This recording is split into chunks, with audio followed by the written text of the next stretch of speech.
إله إلا الله لا إله إلا الله. Alhamdulillahi Rabbil Alameen. Wassalatu wassalamu ala Sayyidina Muhammadin wa ala alihi wa ashabihi ajma'een. Wa ashhadu an la ilaha illallah wahdahu la sharika lah. Wa ashhadu anna Sayyidina Muhammadan abdullahi wa rasuluh. اللهم افتح علينا فتوح العارفين ووفقنا توفيق الصالحين وانفعنا اللهم بالقرآن والذكر الحكيم. اللهم علمنا ما ينفعنا وانفعنا بما علمتنا وزدنا من فضلك علما وتعليما يقربنا منك برحمتك يا أرحم الراحمين. اللهم لا سهل إلا ما جعلته سهلا وأنت يا حي يا قيوم تجعل الحزن إذا شئت سهلا سهلا.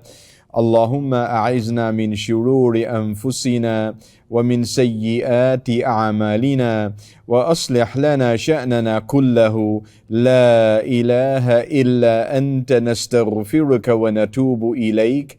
ولا حول ولا قوة إلا بالله العلي العظيم.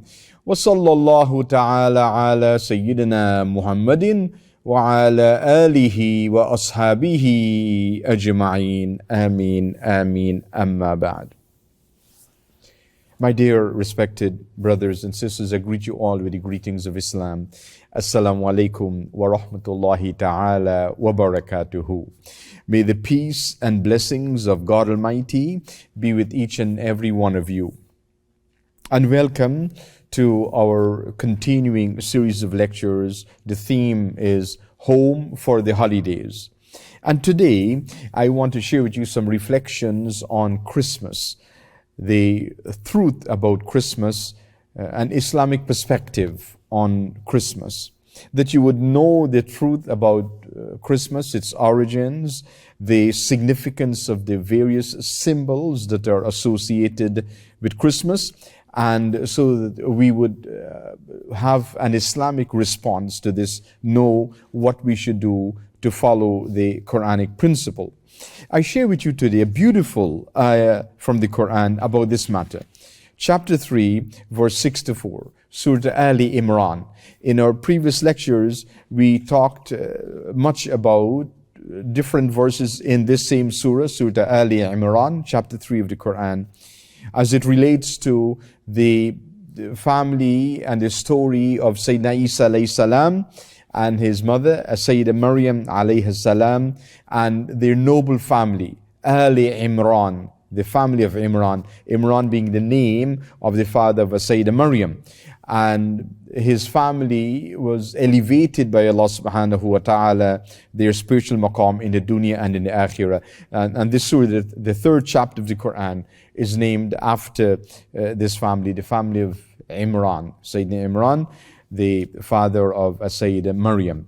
Today, I want to share with you, first of all, this beautiful verse in the Quran, chapter 64 of Surah Ali Imran, where Allah subhanahu wa ta'ala reveals, Bismillahir Rahmanir Rahim, قُلْ يَا أَهْلَ الْكِتَابِ تعالوا إلى كلمة سواء بيننا وبينكم ألا نعبد إلا الله ولا نشرك به شيئا ولا يتخذ بعضنا بعضا أربابا من دون الله فإن تولوا فقولوا اشهدوا بأننا مسلمين. Say, O people of the book, O people of the book, and this is an expression in the Quran that refers to those who received revelations before us, before the Muslims, specifically the Christians and the Jews. O people of the book, come to common terms as between us and you. An important, amazing Quranic principle. تعالوا إلى كلمة سواء بيننا وبينكم. Come to common terms as between us and you. Let us come together on things that we agree upon. And three things are mentioned here in this ayah in the Quran.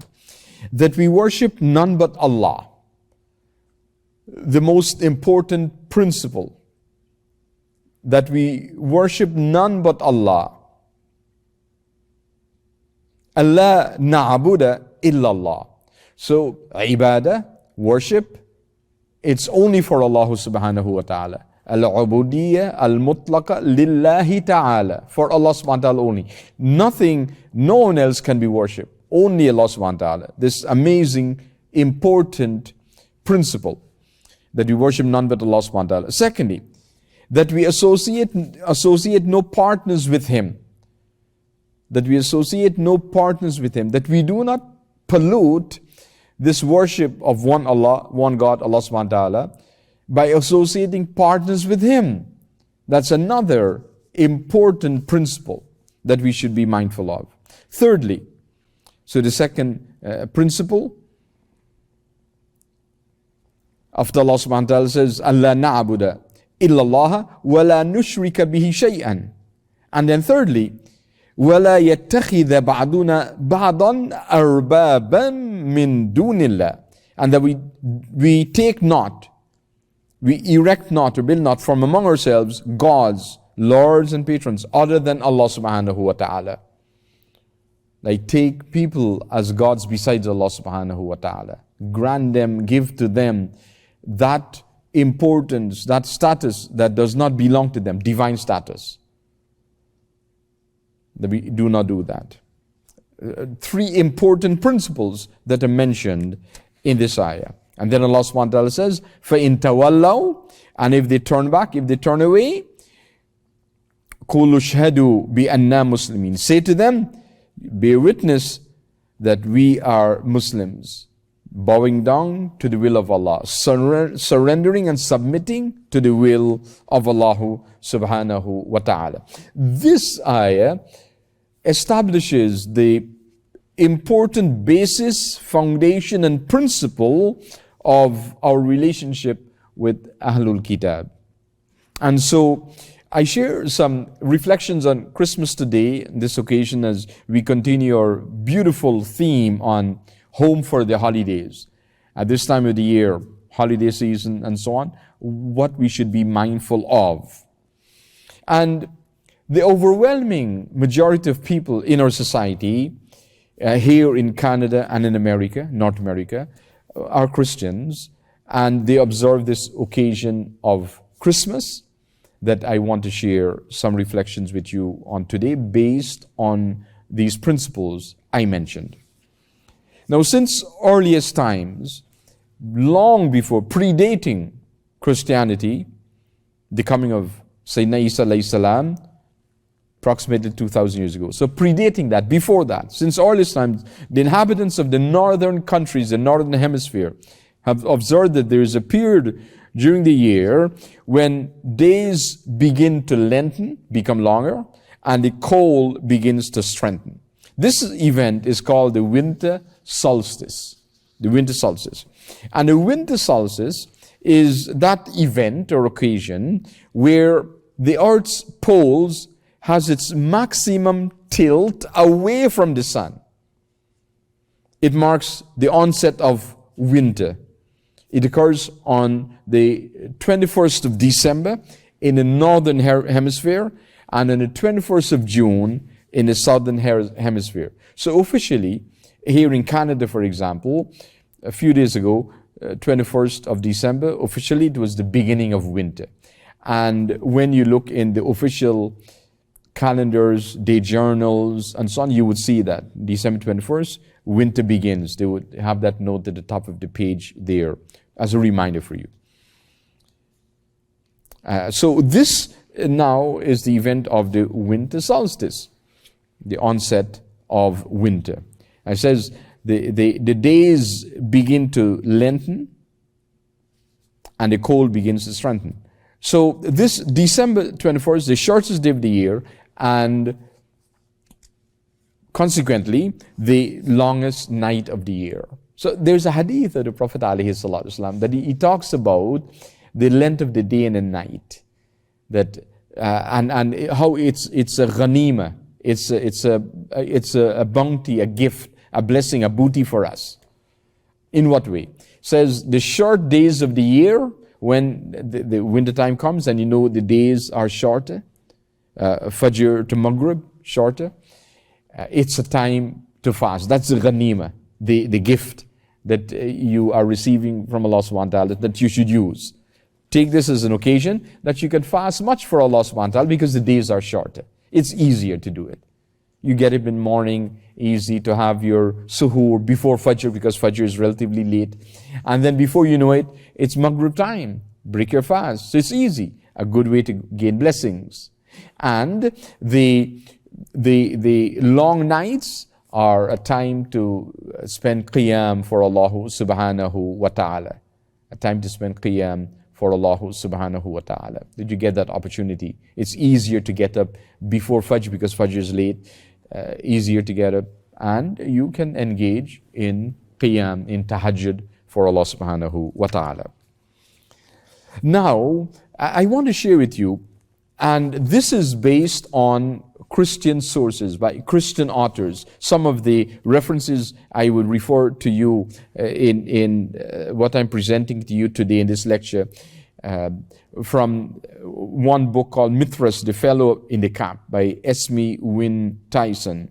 Then William S. Walsh, a very other well-known Christian author. He wrote a book on the story of Santa Claus. I want to share some reflections with you. Then Alfred Hotez, another Christian author, wrote a book, 1001 Christmas Facts and Fancies. Those are some of the references. And then also the Encyclopedia Britannica, in this article on Christmas, the Encyclopedia Americana, and also the Roman Catholic Encyclopedia, what they've said about this occasion. So what I'm sharing with you, it's not my opinion, and I've relied on practicing Christians who've talked about this because they believe in their religion, they practice their religion, and they want to share the truth about Christmas that I want to convey to you today. So it was on or about December 21st, the winter solstice, remember that the ancient Greeks, this is long predating Christianity, they celebrated what is known to us as Bacchanalia Festival. The Bacchanalia Festival in honor of Bacchus, the god of wine, in Greek mythology. This is ancient Greek, their beliefs. So just about that time, towards the end of December, they would have this festival. In ancient Rome, the Saturnalia festival was observed. These are annual festivals now. Not an ordinary occasion, but an annual occasion. And this Saturnalia festival is done in honor of Saturn, the god of time. It began on the 17th of December, continued for 7 days, and then culminating on December 25th. Remember this date again, December 25th. It occurs often in the different pagan practices of pre-Christian civilizations.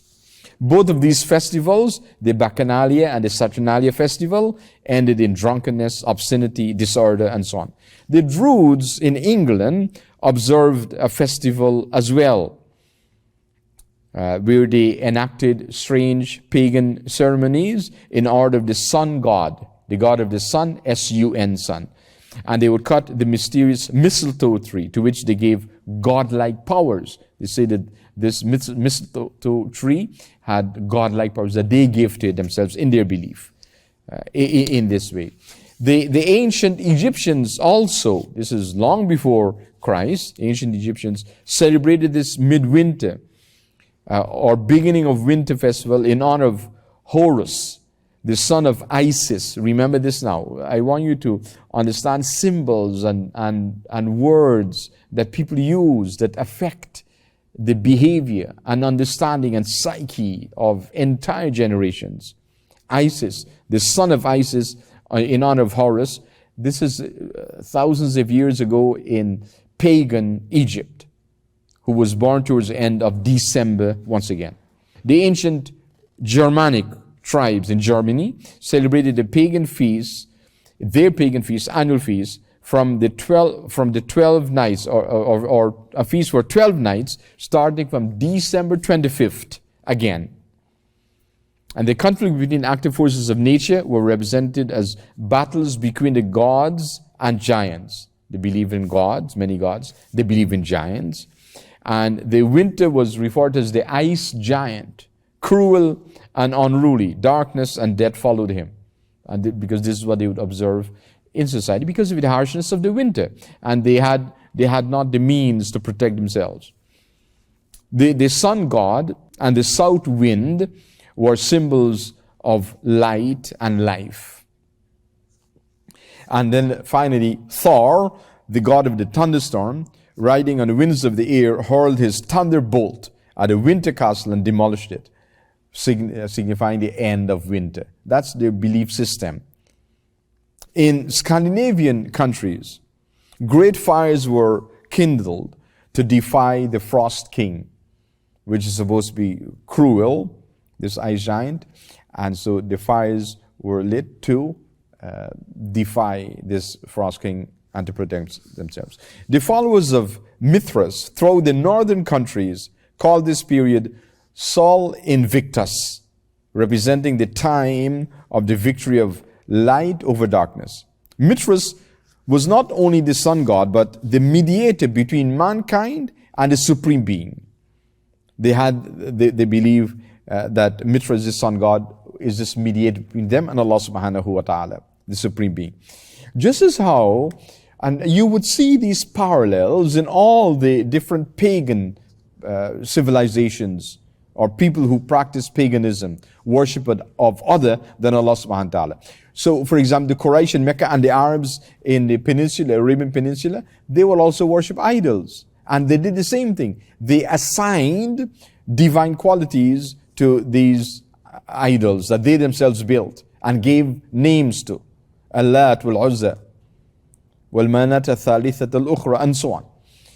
And among them, they would call some of them sons of God or daughters of God, mediating between them and Allah subhanahu wa ta'ala to take them closer to Allah subhanahu wa ta'ala. That's their belief. And of course, Allah subhanahu wa ta'ala responded to this in the Quran by declaring them as unbelievers, even though they believed in Allah subhanahu wa ta'ala, but because of shirk, of committing shirk, associating others with Allah subhanahu wa ta'ala in divine worship. Allah subhanahu wa ta'ala does not accept that, and He may forgive any other sin except the sin of shirk. Allah subhanahu wa ta'ala says that in the Quran. He may forgive anything except for shirk, to associate partners, to worship other than Allah subhanahu wa ta'ala. Now, for this sun god, Mithras, his birthday was celebrated on the 25th of December. His birthday was celebrated on the 25th of December. This was the annual festival, the most important, the most celebrated festival every year, on the 25th of December.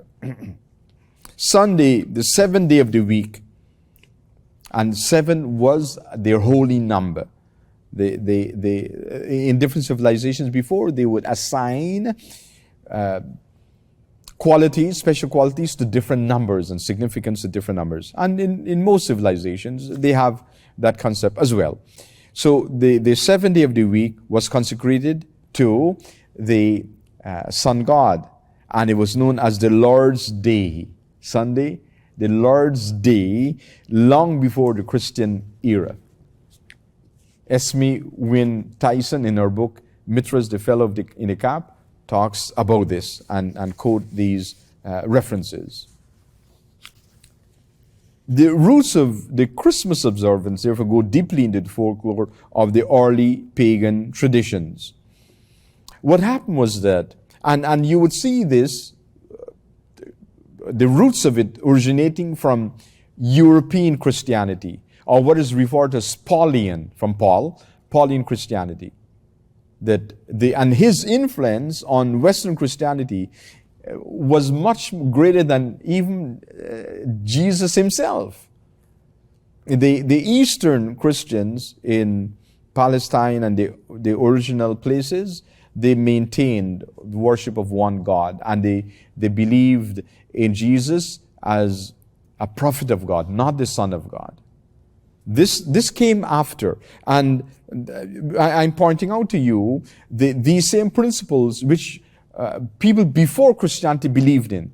in Europe, in the different places, ancient Greek civilization, ancient Roman civilization, Scandinavian civilization, in Northern Europe, in England, what is now United Kingdom also. All of these ancient civilizations, they had these practices. 25th of December was important for them. They were celebrating these feasts or festivals annually every year. Now, once again, when the people in Europe accepted Christianity, they brought with them these pagan practices because they were practicing it for generations, for centuries. And they did not give it up. And especially with the new Roman emperor, when he changed from paganism and accepted Christianity, he facilitated this. That many people in Europe accepted Christianity, but they brought with them their pagan practices, among which 25th of December, how they used to celebrate it before. But now, instead of celebrating those pagan gods, because they could not do that openly, believing in God, they celebrated Jesus, his birthday, as the 25th of December. So Christmas actually incorporated itself into all these different pagan festivals, Greek, Roman, Druid, German, Scandinavian festivals, and so on, that they brought into Christianity with a different name and a different identity, but calling it Christianity, but it was not. It was not from the teachings of Sayyidina Isa alayhi salam.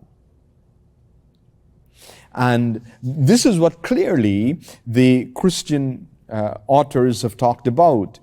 One of them, Herbert Armstrong, a well-known Christian leader who founded the Plain Truth organization. And they had a famous magazine, Plain Truth magazine, which is still available online. And he wrote a small book about this topic, about Christmas and its relationship with Christianity. And he mentions all of these points very clearly to show that it has no connection to the teachings of Isa alayhi salam, and it's not in the gospel. Another point I want to share with you today, it's about Santa Claus, because Santa Claus is the most pervading, powerful symbol of Christmas. Much more so than even Jesus himself, alayhi salam, Sayyidina Isa alayhi salam. And so one may ask, what do these pagan festivals have to do with the innocent, lovable Santa Claus that has become the symbol of Christianity?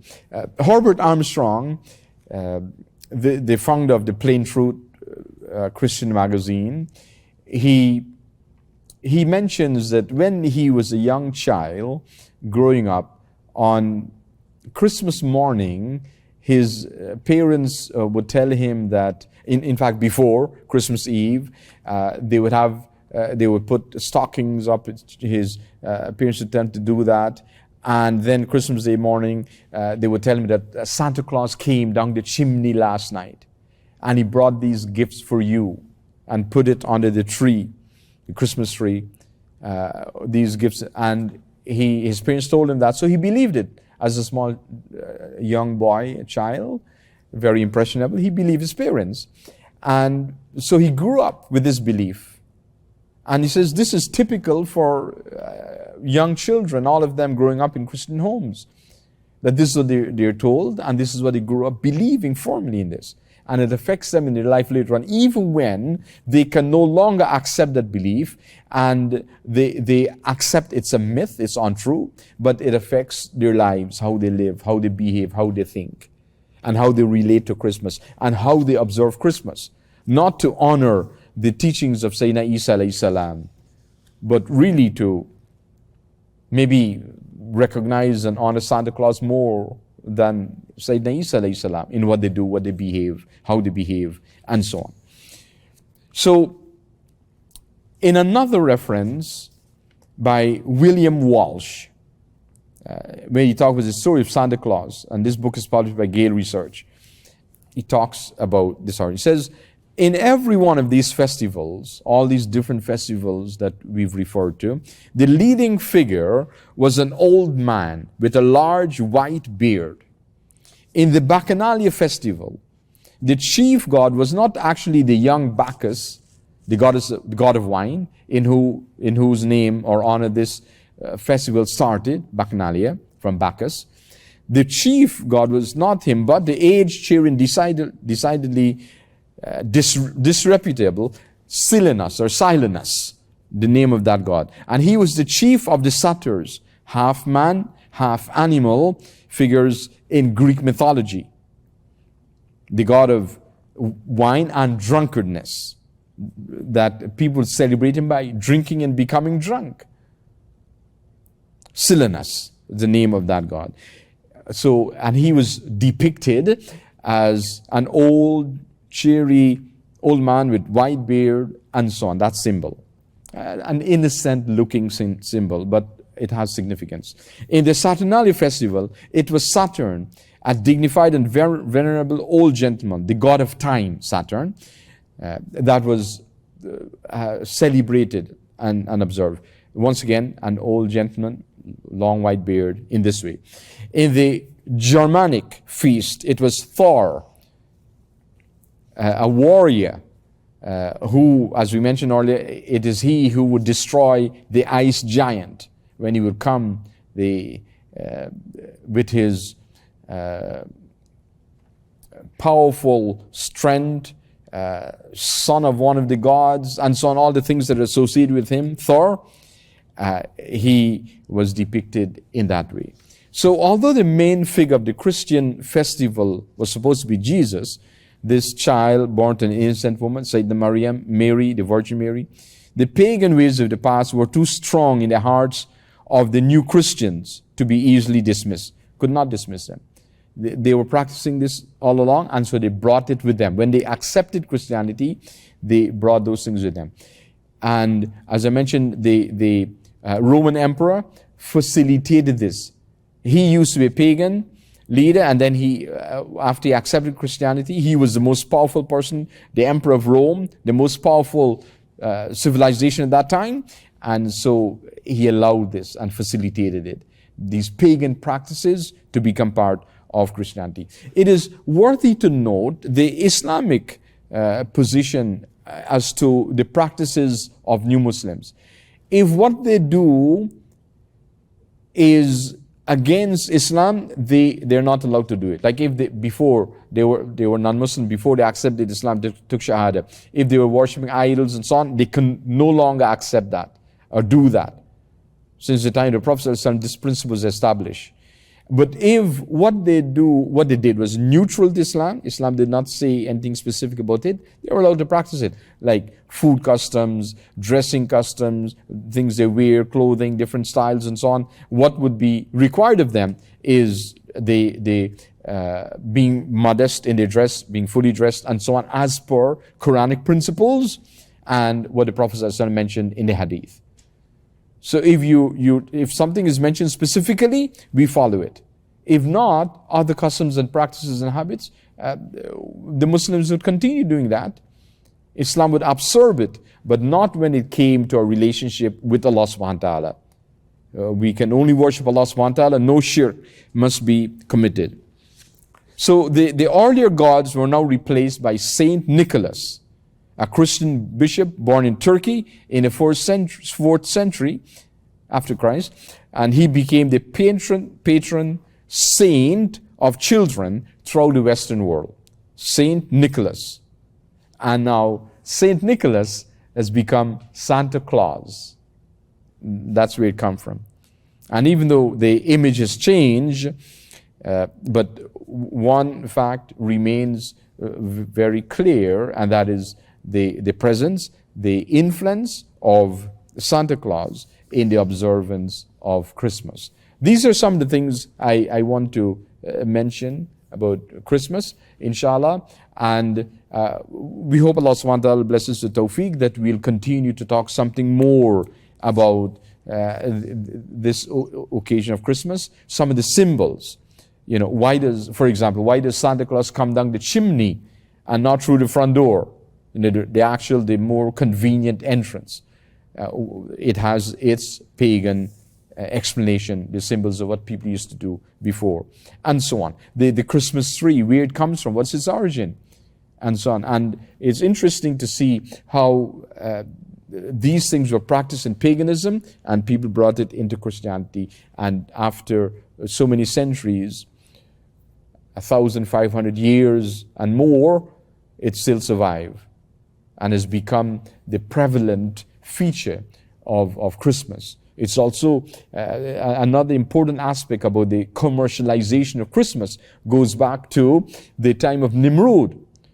Nimrod, the grandson of Ham, who was the son of Sayyidina Nuh alayhi salam, how he rebelled, Nimrod, from worship of Allah subhanahu wa ta'ala, and how he established Babylon, and how commercialization started from there, that we need to understand.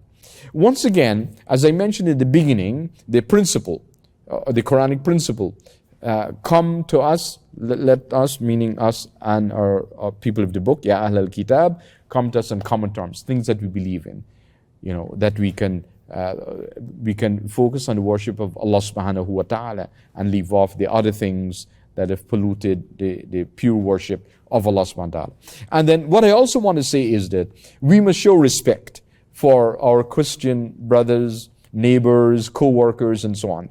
What I'm mentioning to you today is for you to know the truth about Christmas, so you can tell it to others in a nice way, but always show respect to people. Because many people may not know these things, many Christians, so it's good to explain it to them so they can understand.